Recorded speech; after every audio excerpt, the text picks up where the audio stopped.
It started with silence. Not the quiet kind that soothes, but the kind that screams. The kind that makes your chest heavy, your stomach twist, and your instincts whisper that something has gone terribly wrong. Because on that bright California morning, there was no laughter echoing through the Montecito estate. No camera crews, no rehearsed smiles, no curated Instagram moments. Just boxes. Boxes stacked by the gate, suitcases on the driveway, and Meghan Markle's black Range Rover idling with tinted windows rolled up. Something had broken inside the house long before the locks changed. Before we continue, please hit the like button, subscribe to the channel, and turn on the notification bell for updates. They said Prince Harry was done. Finished pretending. Finished fighting battles that weren't his. But what could push a man who once defied his entire royal family for love to suddenly turn cold, take back the keys, and leave the woman he once called his everything with nothing? Was it betrayal? Revenge? Or something even darker? Something that had been buried beneath royal silence for years? Because the whispers started weeks earlier. Whispers that Meghan had been moving money, that she'd been planning her next escape before Harry even realized he was losing her. And for the first time in years, it wasn't the tabloids making up headlines. It was insiders, staff, lawyers, people close enough to see the cracks forming in what was supposed to be the world's most glamorous love story.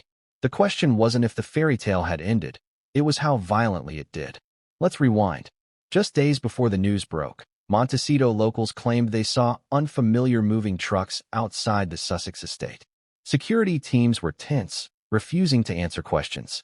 Some said Meghan had already left, others claimed Harry was the one who disappeared. But one eyewitness, a gardener who'd worked on the property for months, said something that sent chills through everyone who heard it. He told them to change the locks, said she wouldn't be back.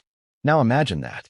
The man who once left his crown behind for her, ordering her locked out of the life they built together. So what happened inside those walls? Sources close to the couple describe weeks of coldness, tension, and unspoken resentment.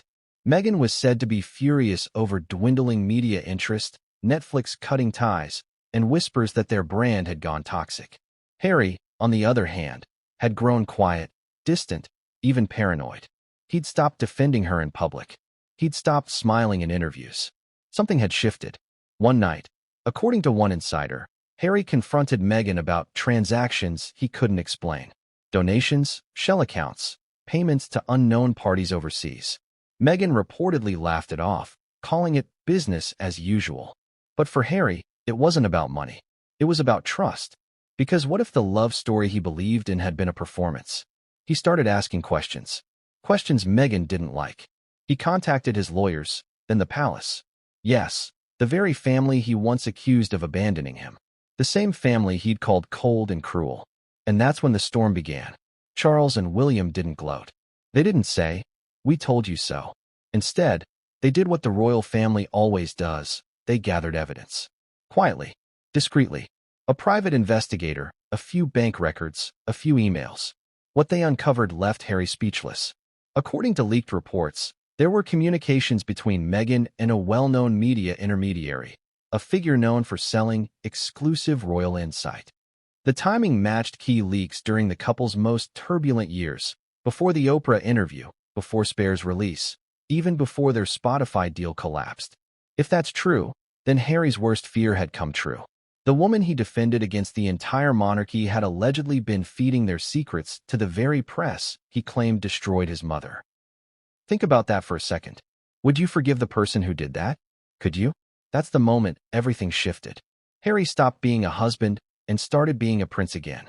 He reached out to King Charles, not as a rebel, but as a son. Witnesses say the meeting was emotional.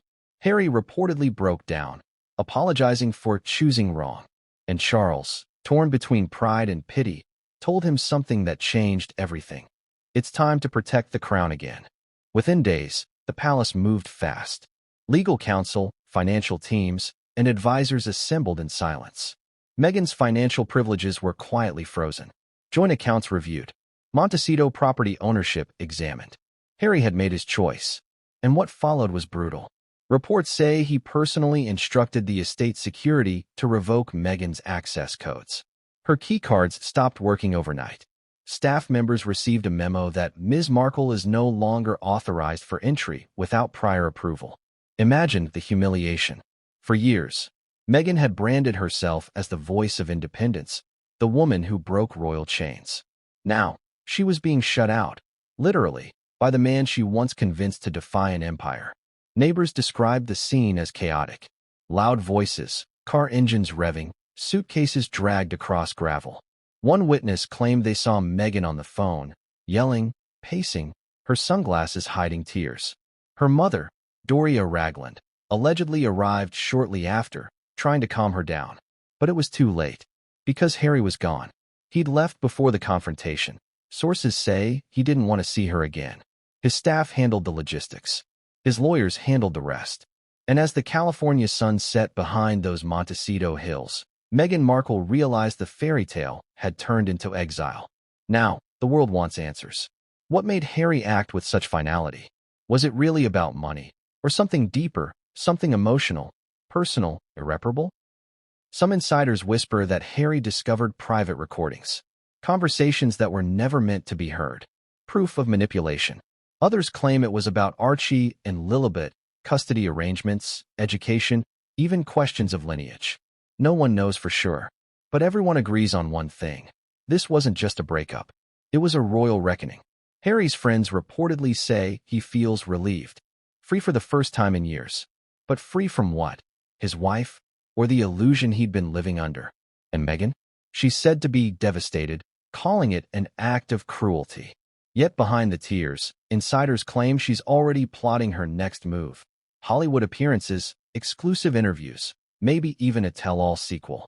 Because if there's one thing Meghan Markle never does, it's stay silent. But silence is exactly what the palace is counting on. Charles reportedly issued a quiet directive. No statements. No responses. Let the storm burn itself out. Classic royal strategy.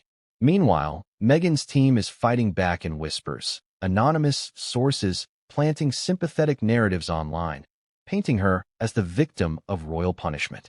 But this time, the tide seems to have turned. Even her most loyal allies are pulling away. Her Hollywood circle is eerily quiet. Her brand deals are drying up. And as the dust settles over Montecito, one truth echoes louder than ever. Love built on lies can't survive the light.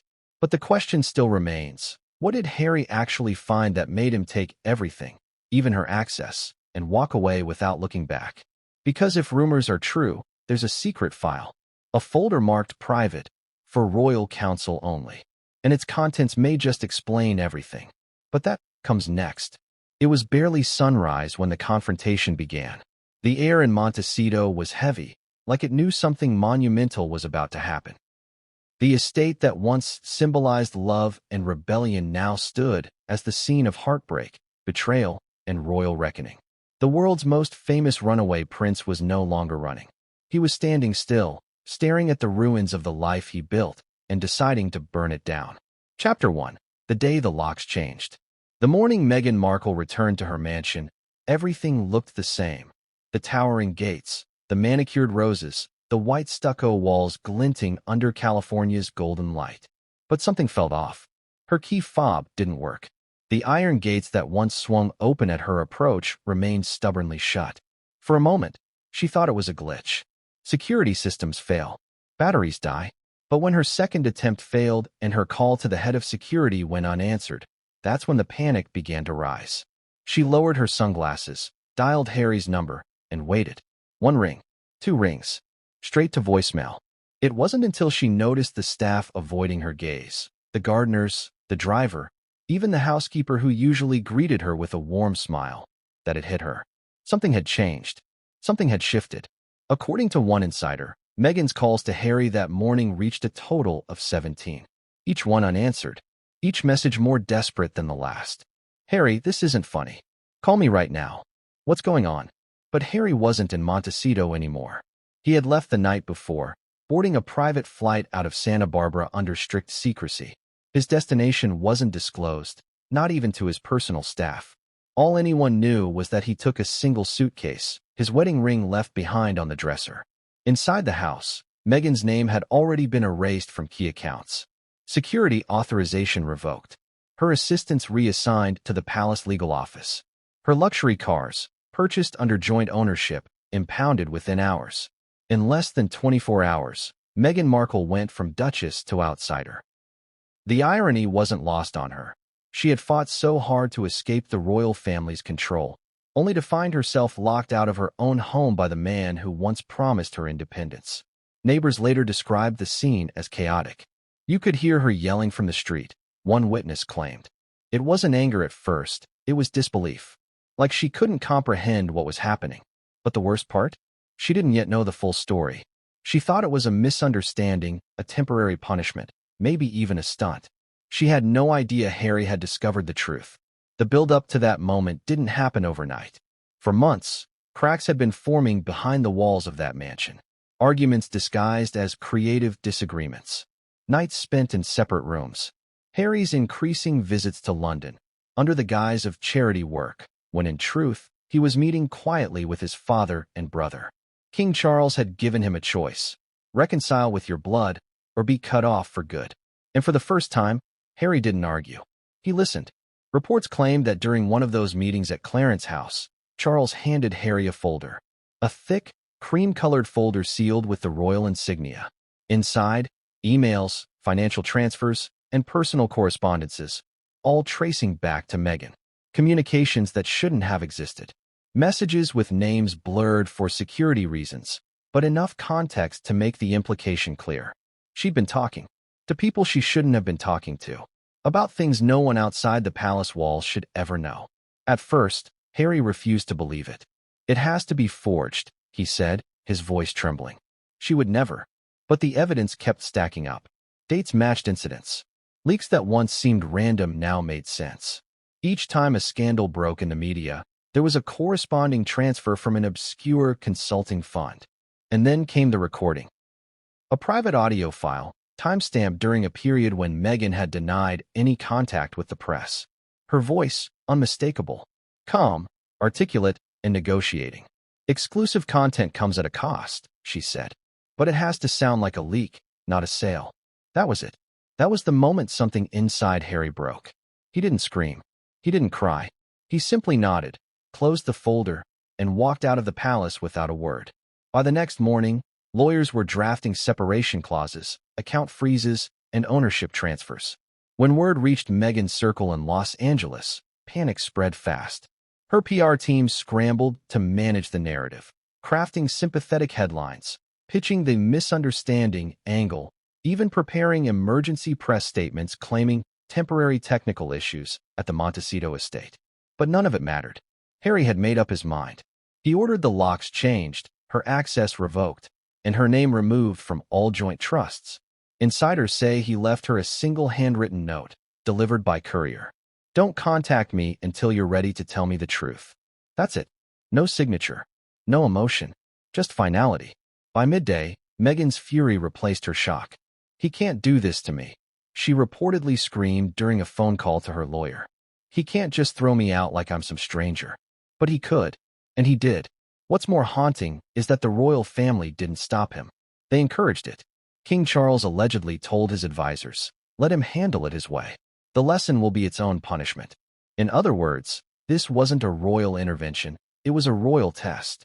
Would Harry stand firm, or would he crumble and go running back? The world didn't have to wait long to find out. Because that same night, Harry made a rare appearance at Windsor. No cameras, no fanfare, just quiet, deliberate steps through the chapel courtyard. He looked tired, older than his years.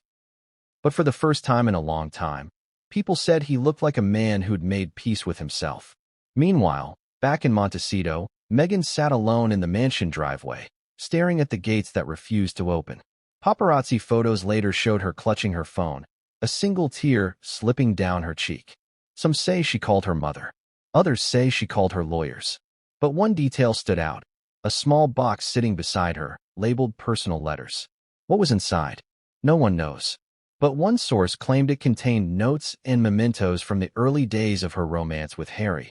The love letters, the first photo booth strip, the handwritten vows they never used at the royal wedding rehearsal. To think that all of it was now reduced to a box she could barely carry. As the California sun disappeared, The estate lights flickered off one by one. And for the first time in years, Meghan Markle spent the night outside her own gates. Alone. But that wasn't the end of it. Because while Meghan was pacing in disbelief, somewhere across the ocean, King Charles and Prince William were holding a private call with legal advisors, finalizing what insiders now call the Sussex containment strategy. The Montecito eviction was just step one. Step two was about to change everything. It didn't happen in a single moment. It never does. The breaking point creeps in slowly, like a shadow growing longer as the sun sets. You don't notice it until suddenly you're standing in the dark, and that's where Prince Harry found himself. For years, he defended Meghan Markle against the world, against his own blood, against centuries of royal tradition that told him, you can't trust outsiders. But love makes fools of kings and princes alike. And Harry, blinded by the woman who promised him freedom, gave up everything. His military titles, his home, his identity. And yet, the freedom he was promised turned into another kind of cage. It began with silence. According to palace insiders, Harry started pulling away months before the Montecito lockout. He stopped smiling in photos. He skipped production meetings for their Netflix projects. Even close friends noticed he'd grown quieter, like a man who'd realized he was living someone else's script, one said. But the final straw wasn't fame. It wasn't money. It was betrayal. It started with an email. A short message from a trusted royal aide, someone who had remained loyal to Harry even after his departure. The subject line read, "You need to see this."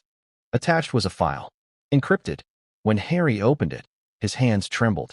Inside were communication logs linking Meghan's private assistant to a PR consultant in London, a consultant previously known for brokering exclusive palace leaks to major tabloids.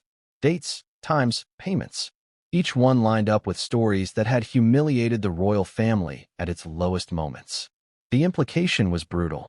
Someone close to Meghan was selling inside information, and the money wasn't coming from her brand deals. It was being funneled quietly, offshore. Harry confronted her that night. They were sitting by the fire pit outside their Montecito home, surrounded by fairy lights and half-empty wine glasses. "What's this?" he asked, sliding his phone across the table. She didn't even glance at it at first. She just smiled, that same practiced smile the world had fallen for. "Another palace trap?" she said. "You really think they'd send you the truth?" He pressed her again. "These are your accounts. These are your people." Her tone sharpened. "You're paranoid, Harry. You always have been." It was a knife twisted with precision. Because she knew his greatest fear, that his trauma, his mistrust, his paranoia, would make him question his own sanity. For years, that fear had worked in her favor. But not anymore. Harry didn't yell. He didn't accuse. He just stood, walked inside, and locked the study door behind him. He called London. Not his press team, not his manager, his father. Charles answered immediately. For a moment, neither spoke. Then, quietly, Harry said, "I think she's been selling us." There was a pause so long, he could hear his own heartbeat. Charles's reply was cold, measured, and royal. "Come home, Harold." That night, Harry flew to London under a pseudonym. His plane landed just before dawn, waiting at Clarence House were King Charles and Prince William. The atmosphere was heavy, no greetings, no hugs. Just three men bound by duty, pain, and betrayal. Charles poured a drink. William leaned against the fireplace, eyes cold. Harry sat, looking like the boy who'd walked behind his mother's coffin all over again. "You were warned," William said finally. "I loved her," Harry whispered. "And she loved the spotlight," William replied. "Don't confuse the two." Charles, for once, didn't interrupt. He opened a small box on his desk and pulled out a folder, the same cream-colored folder that would later seal Meghan's fate. It was filled with documentation, offshore account records, PR emails, NDAs signed under false names, and something worse, an unreleased audio file labeled March 2021, Beverly Hills. Harry's breath caught. "What's this?" "Proof," Charles said. "Listen." A voice filled the room. Clear, calm, confident. Meghan's voice. "He believes the palace leaks to discredit us, but I feed them just enough to keep control. As long as they're chasing my stories, they'll never find his." Harry froze. His knuckles went white. Every lie he had told to protect her flashed before his eyes. Every interview, every argument, every time he'd called his own family toxic. And all along, she'd been using the chaos to manipulate the narrative. When the recording ended, silence filled the room again. William's jaw tightened. She's been playing you. Charles set his glass down. You wanted to protect her. Now, you must protect the crown. Harry didn't speak. He stood, pacing, muttering to himself. She wouldn't, she couldn't, but she had, and he knew it.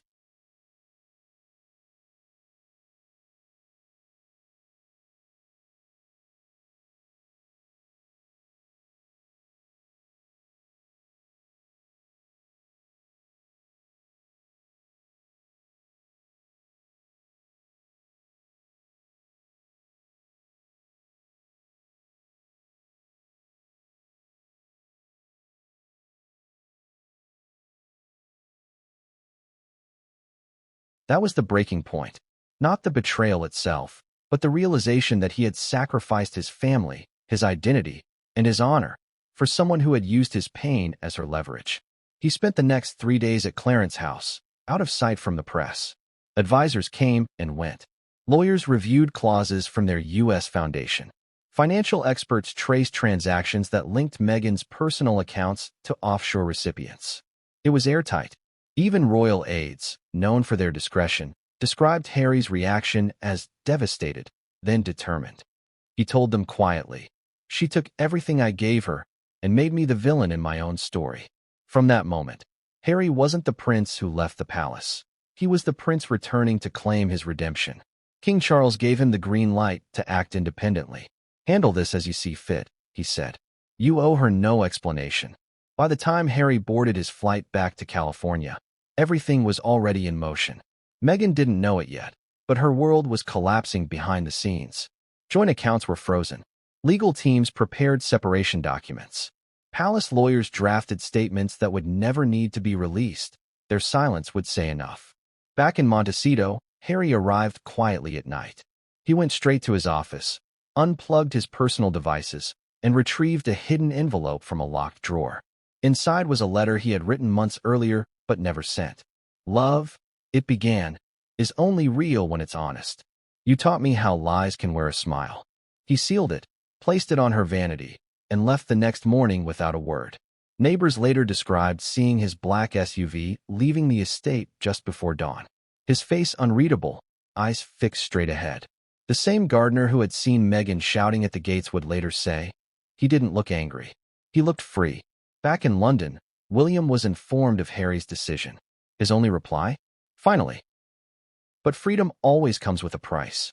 And while Harry had chosen truth over illusion, what he was about to discover next, in the depths of Meghan's private emails, would make him question whether freedom was worth it at all. Because one of those messages contained a name that neither he nor the palace expected, and that name would change everything. The email came through at 2:47 a.m. London time. Encrypted. No subject. Just a file attachment labeled accounts_confidential.zip. Harry's phone buzzed on the nightstand.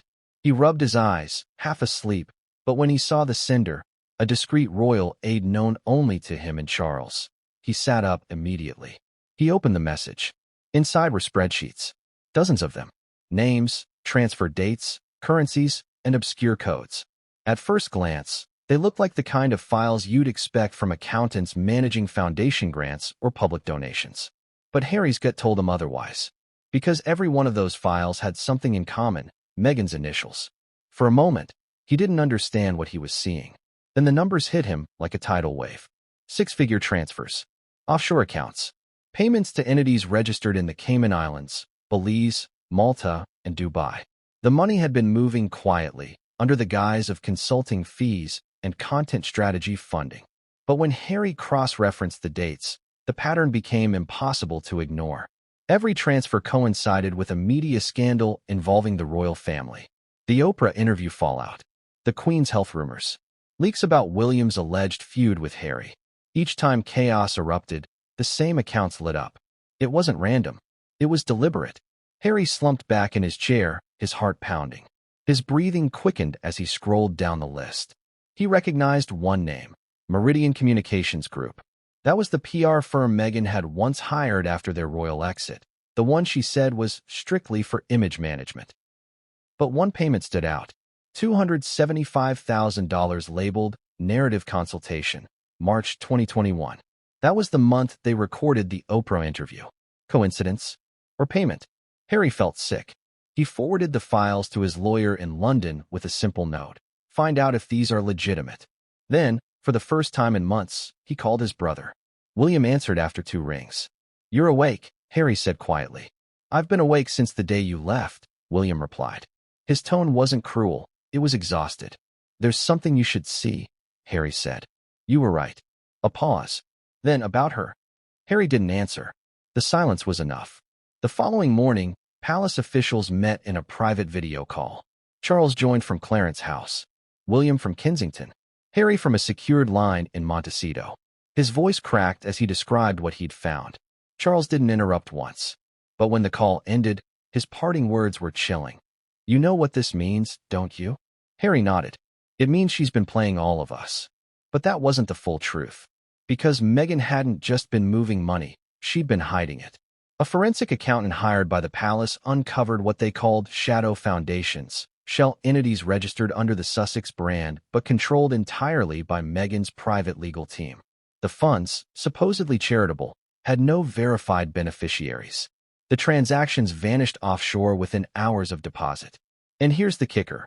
Many of those accounts were tied to individuals linked to the same media intermediaries Harry had accused of persecuting his mother, Princess Diana, in the 1990s.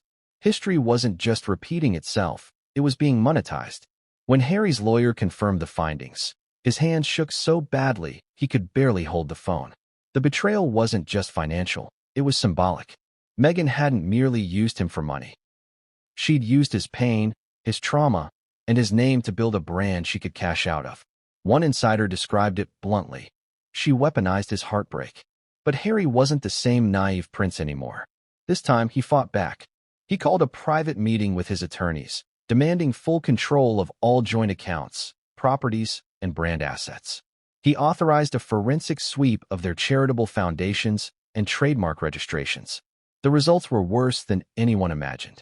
Meghan had registered several intellectual properties without his signature, including a memoir concept titled Reborn Royal. The tagline? The woman who freed the prince. Even for Harry, who'd endured the full force of media scandal, that was a knife to the heart. He realized then that their marriage had never been a partnership. It had been a project. And he was the story. Every moment of vulnerability he'd shared, every confession about his mother's death, every tearful interview. All of it had been fuel for her empire. As he sat in that quiet Montecito study, staring at the glow of his laptop screen, Harry whispered something that one aide would later repeat with trembling voice. She didn't love me. She loved what I represented. It was the first time he'd said it aloud. He closed the laptop and stared out the window. Outside, the same gardens that once hosted their lavish anniversary photo shoot now looked hollow. Manicured perfection masking rot underneath. By noon, Harry's lawyers had frozen the primary Sussex accounts and revoked Meghan's signatory privileges. Her access cards, linked to their financial institutions, stopped working instantly. When she tried to use one later that day, the transaction was declined. She thought it was a technical glitch. She had no idea Harry had already taken control. Meanwhile, in London, King Charles and his advisors convened an emergency session at Clarence House. The room was tense. Centuries of royal discretion now colliding with the digital age's brutal transparency. The evidence against Meghan was too strong to ignore, yet too scandalous to expose publicly. They needed a solution, one that protected the monarchy without igniting a war in the press. The decision was swift. Charles gave the order to quietly separate royal trust assets from any entities connected to the Sussex name. In legal terms, Meghan Markle was being erased from the royal ecosystem. Back in California, Harry's mood shifted from grief to resolve. He wasn't going to let her destroy what little dignity he had left. He began packing his personal belongings, photos, heirlooms, his mother's bracelet, while staff, under discreet instructions, started removing Meghan's items from the main house. Each drawer, each closet, was a reminder of how much he'd given away and how little was real. When he found an old letter Meghan had written him during their engagement, his breath caught. I love the way the world looks at us, it read. Like they're watching history happen. Now, that line haunted him. Because she hadn't wanted love, she'd wanted legend. And he had been her greatest story. By nightfall, the financial lockdown was complete. Meghan's foundation accounts were under investigation. Lawyers were preparing property separation filings. And Harry, exhausted but resolute, sat down with a whiskey glass and muttered to himself, "No more lies." But there was one last file he hadn't opened yet, a small folder in the encrypted drive labeled Crown Access. Inside it were communications between Meghan and a man known for coordinating high-profile media leaks in exchange for insider access to royal archives. The emails were dated months before their royal exit, which meant Meghan's plan hadn't been born out of exile. It had caused it. Harry's hands trembled as he scrolled. There it was, the signature that confirmed everything. Her signature. In that moment, the last piece of denial shattered. And when the palace reviewed that same document hours later, Charles reportedly said just 4 words to his aides. She made her choice. By morning, the king's team had begun preparing an internal dossier, the same one later known as Charles's secret file. It was time to put everything on record, and what that file contained would destroy the illusion of Megxit forever. But what Harry didn't know yet was that the evidence inside wasn't just about Meghan. It implicated someone else, someone much closer to the throne.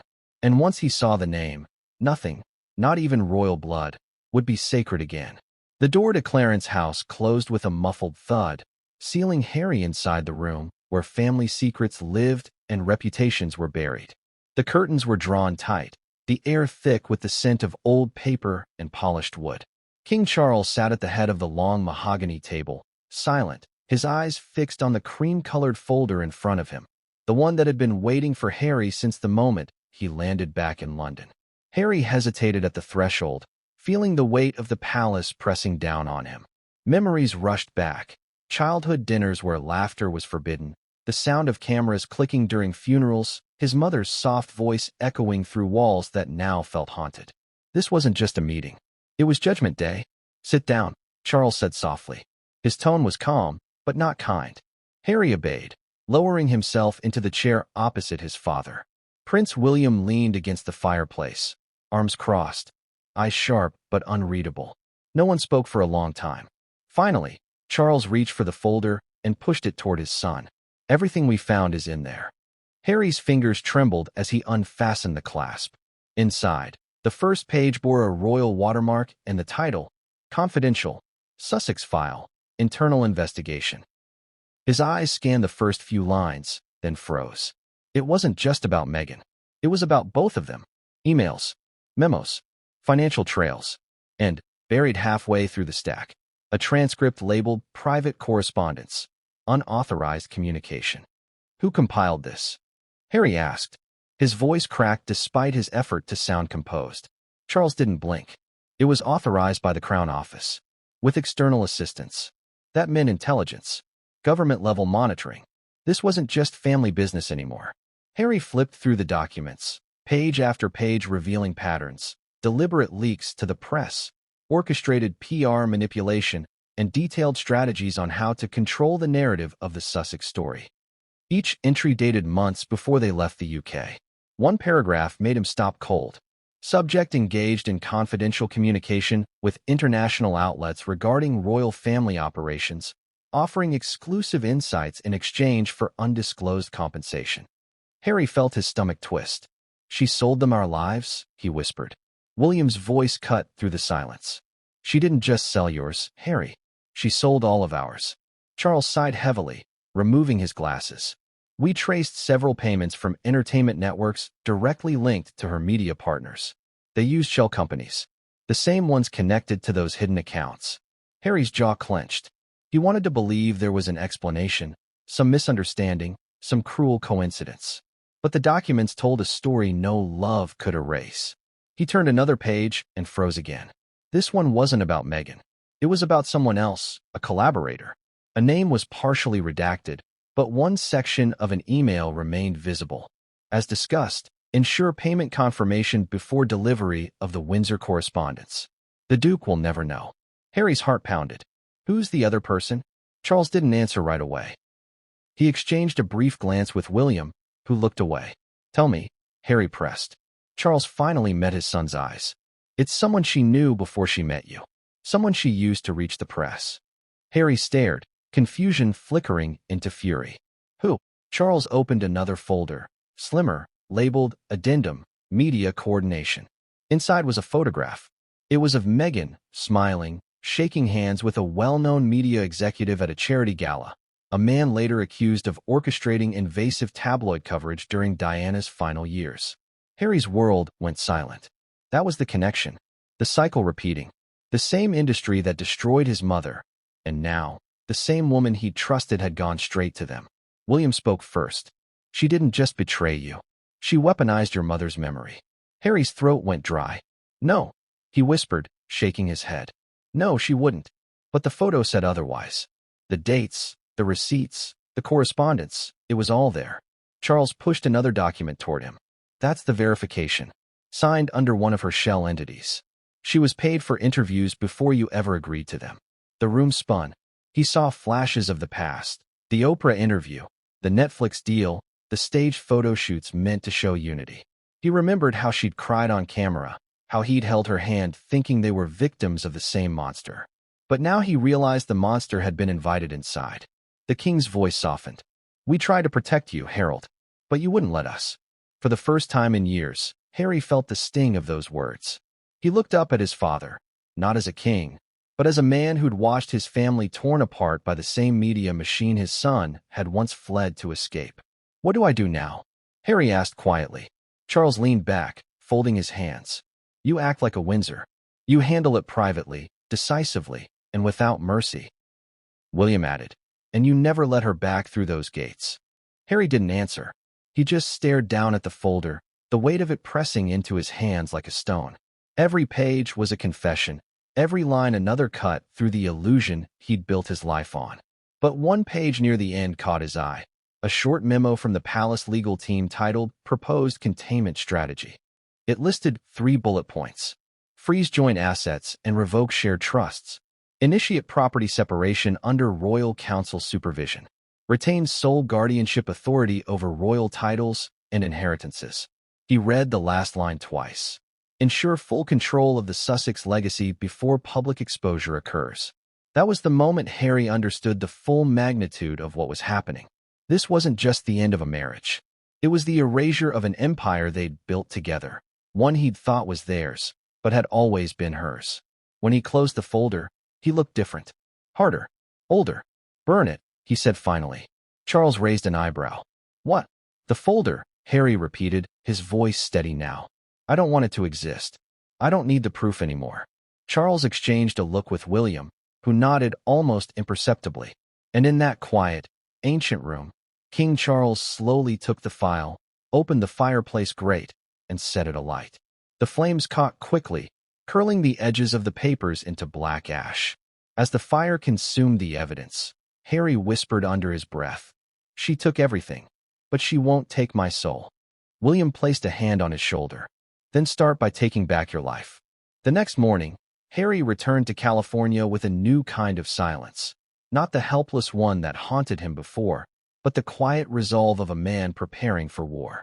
By the time his plane landed, orders had already gone out. Meghan's legal access to their shared estate was revoked. Her accounts, frozen.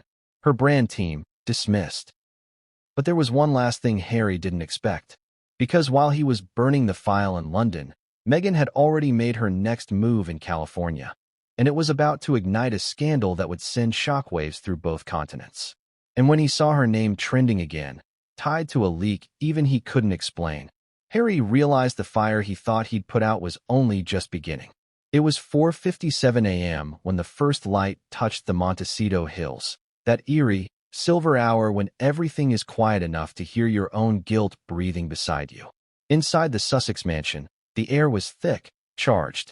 Meghan Markle had no idea what was about to happen. She thought Harry was still in London. She thought she had time.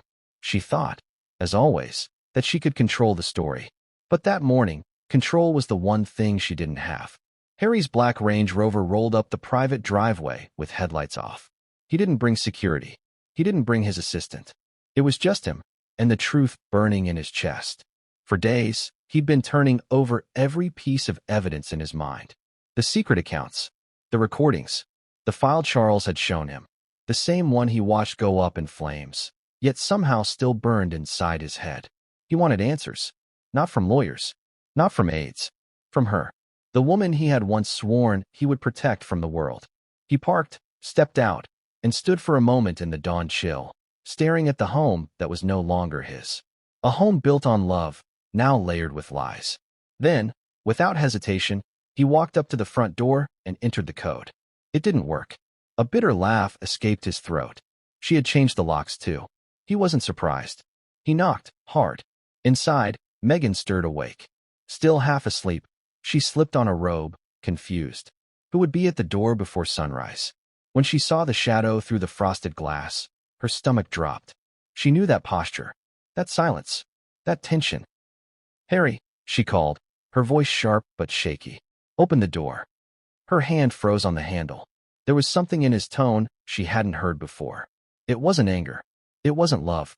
It was finality. When she opened the door, he didn't step inside. He just stood there, his face pale, eyes hollow from sleepless nights. "We need to talk," he said. Meghan crossed her arms, defensive already. "You can't just show up like this. You were supposed to be in London." "I was." His voice was flat. "I saw things. I heard things." Her eyes flickered. "Oh, for God's sake. What now? Another palace trap? Another leak they're blaming me for?" He pulled a small envelope from his jacket, a copy of one of the incriminating emails. He held it up. "Explain this." She blinked, hesitated, then scoffed. "You flew across the world over an email? You really are losing it." He didn't move. "It's your signature, Meghan. Your name. Your company. Do you deny it?"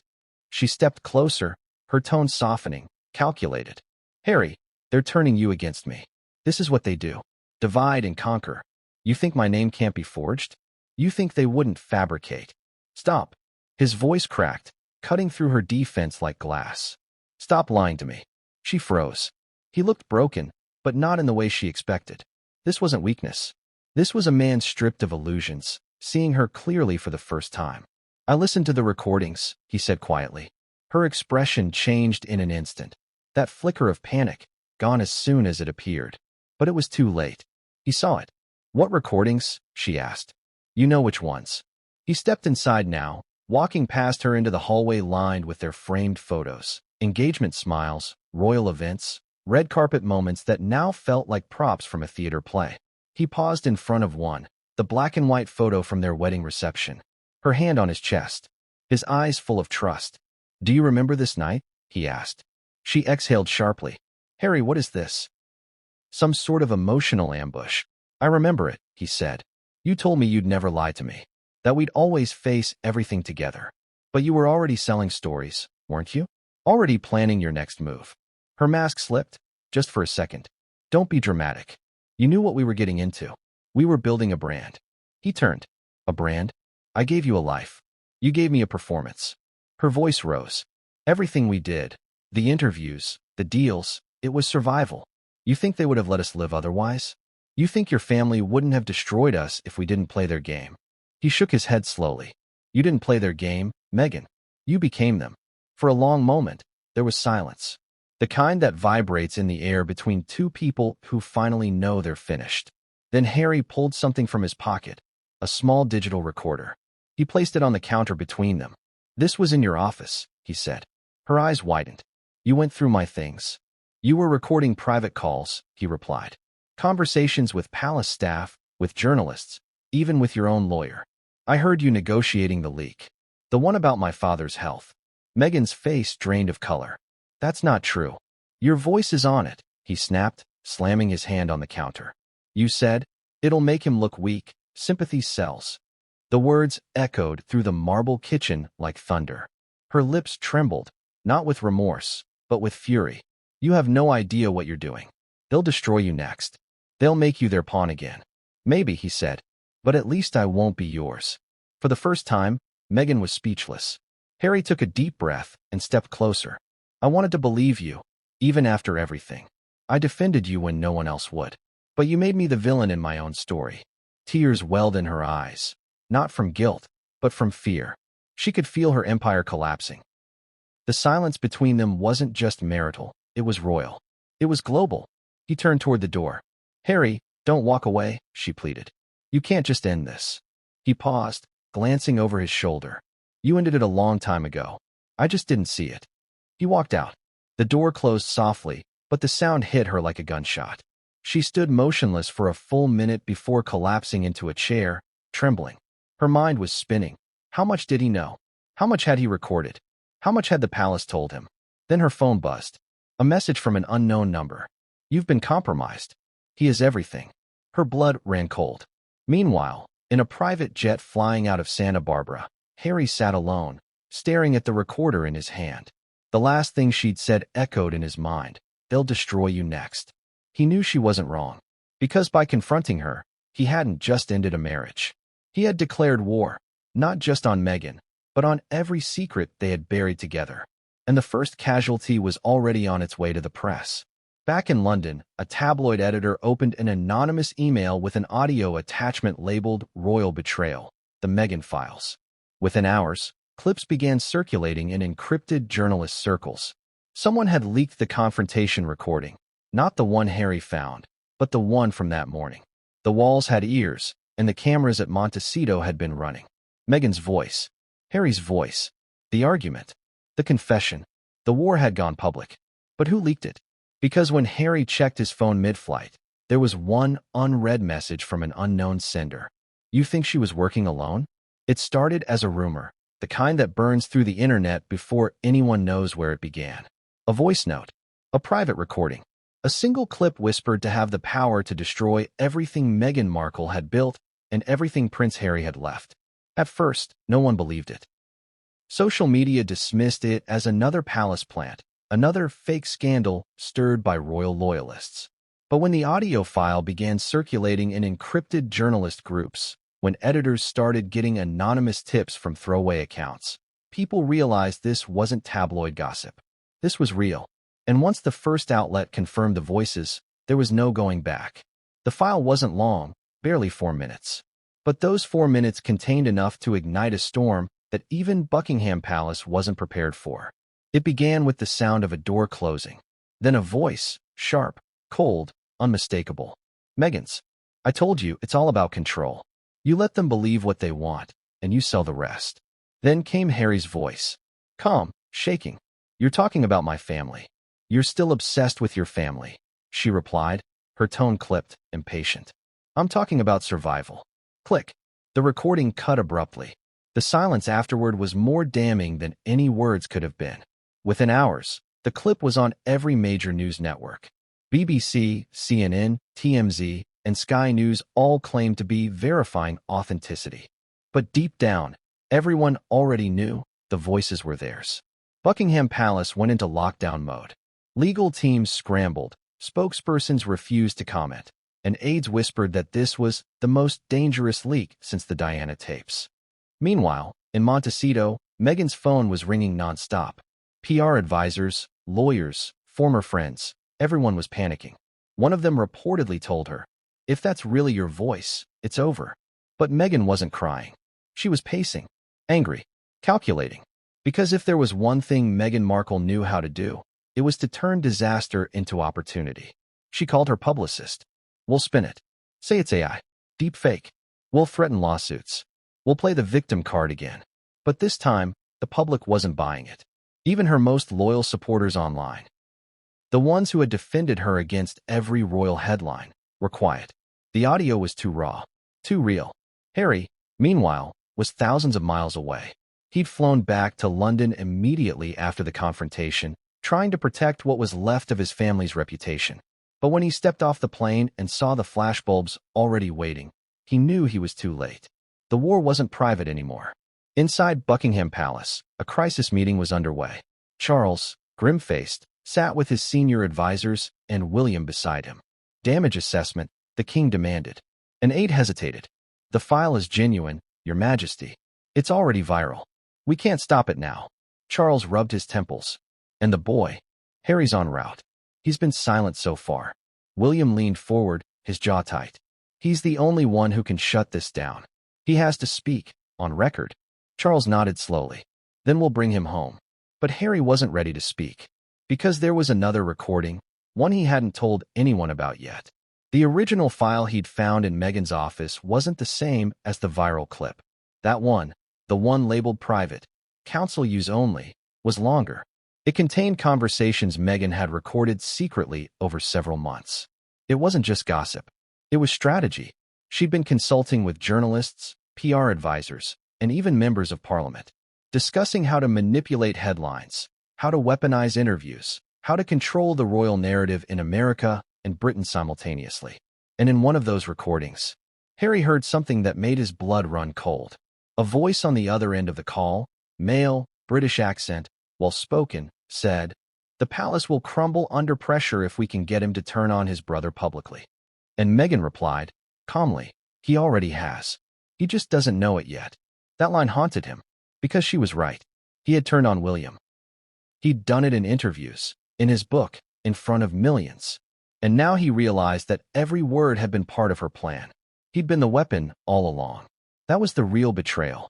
When Harry played that file for his father in London, Charles reportedly went silent for nearly 2 minutes. Then, in a voice like ice, he said, "We can't allow this to continue." It wasn't just a family scandal anymore. It was a national security issue. Private communications, political influence, potential extortion. Behind closed doors, the monarchy prepared to move. Royal legal teams contacted cybersecurity firms. Private investigators traced IP addresses from Meghan's network of shell companies. Within days, they found evidence that at least one of her recordings had been offered, for sale, to an American media conglomerate. Price tag, $7 million. When Harry heard that, something inside him snapped. This wasn't about love, or freedom, or pain anymore. This was about exploitation. About using his family's wounds for profit. And that's when he made the decision that would shock the world. He filed an official report through the palace legal office, not as her husband, but as a royal. It was the first time he'd signed anything as His Royal Highness the Duke of Sussex since leaving the UK. The message was clear. He wasn't defending Meghan Markle anymore. In Montecito, Meghan's team was blindsided. She received an official summons to respond to the allegations of unauthorized recordings and breaches of confidentiality. Her lawyer warned her, "If you don't act fast, they'll come for the assets next." And they did. The first casualty was their joint foundation. All accounts frozen pending investigation. Donations halted. Partnerships suspended. Netflix quietly announced a pause on future Sussex content. Spotify scrubbed her podcast from its main page. Her brand, once built on compassion and empowerment, was now a symbol of deceit. But Meghan wasn't done fighting. She called Tyler Perry, then Oprah, then her old PR contact in Los Angeles. Every call went unanswered. Hollywood had turned its back. Desperate, she tried one last tactic, reaching out directly to Harry through an encrypted app. One message: "You're making a mistake. They'll destroy you too. Please talk to me." He read it, then deleted it. The next morning, British headlines screamed, "Harry cuts all contact with Meghan, leaks confirmed." But as the media frenzy reached fever pitch, another development emerged.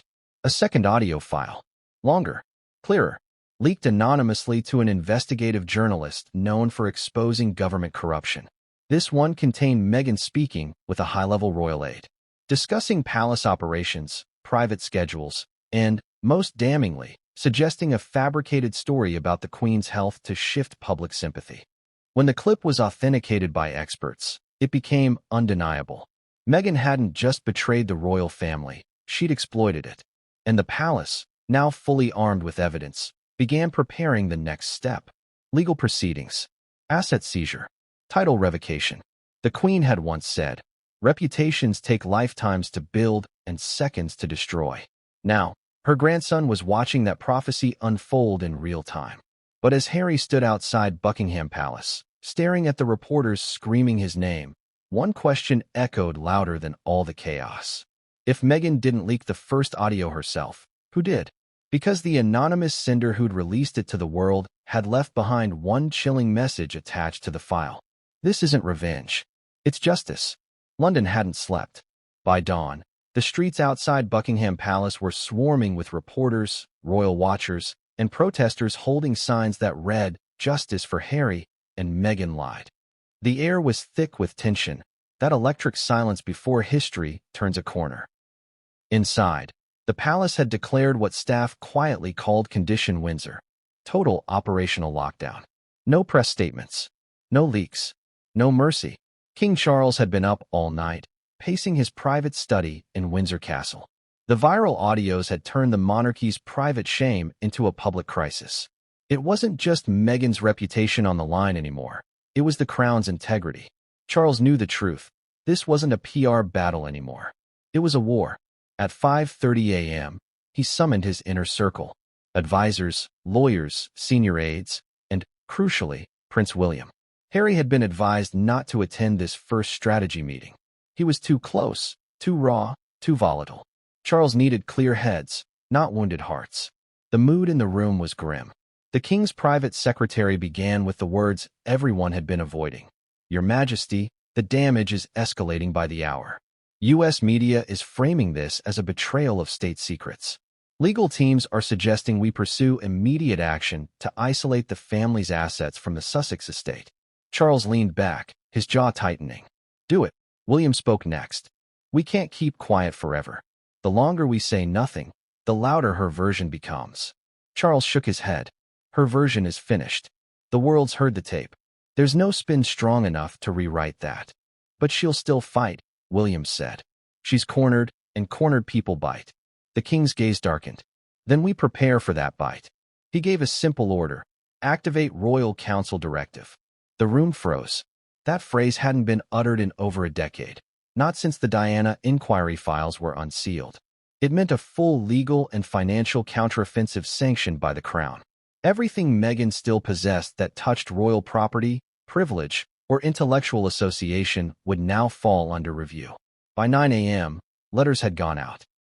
The Crown Estate's legal team formally notified Meghan Markle's California attorneys that all her royal-associated business assets, trademarks, and charitable funds were under protective audit. It was a quiet way of saying, we're taking everything back. From her perspective, it looked like financial annihilation. When Meghan's lawyer read the notice aloud over Zoom, she didn't blink. She just sipped her coffee and said, they wouldn't dare. But she knew they would. Because an hour later, her access to the Sussex Foundation accounts was revoked. 2 luxury vehicles registered jointly under HRH, the Duke and Duchess of Sussex, were repossessed. Even the staff payroll for their Montecito home stopped processing. The walls were closing in. In Hollywood, executives began to pull out. Netflix suspended production indefinitely. Their statement was sterile but fatal. We remain committed to upholding editorial integrity.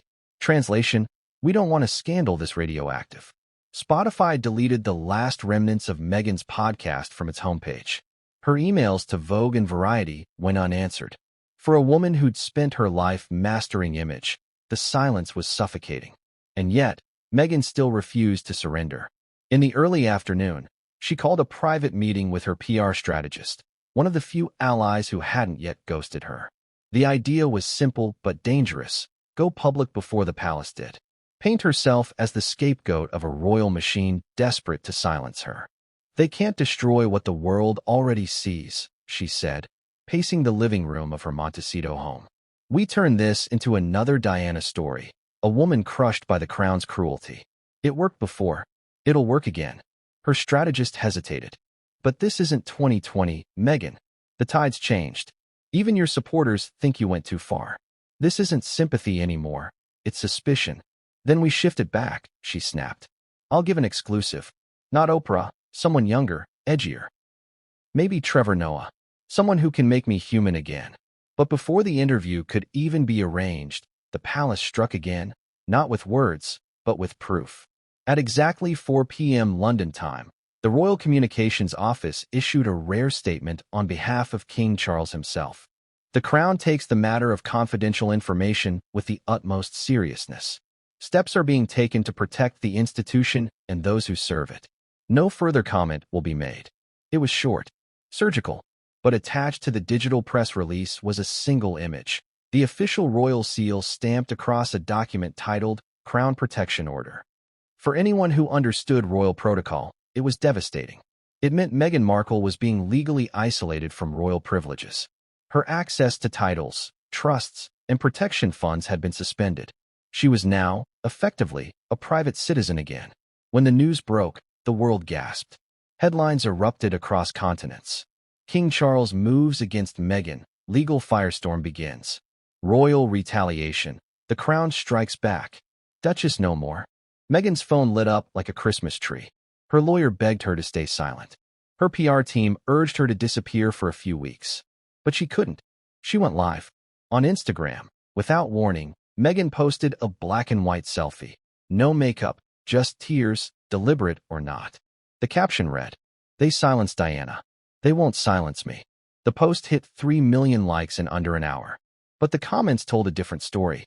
Stop lying. Harry deserves better. You played yourself. Public sympathy was gone. Back in London, Harry watched the post from a private suite at Windsor. The comments scrolled endlessly. Accusations, mockery, heartbreak. He turned off the screen and whispered to no one. She still doesn't understand. William entered quietly. You've seen it. Harry nodded. She's turning into the thing she said she hated. Charles joined them moments later, holding a sealed envelope. This came through this morning. It's from the Crown's legal office.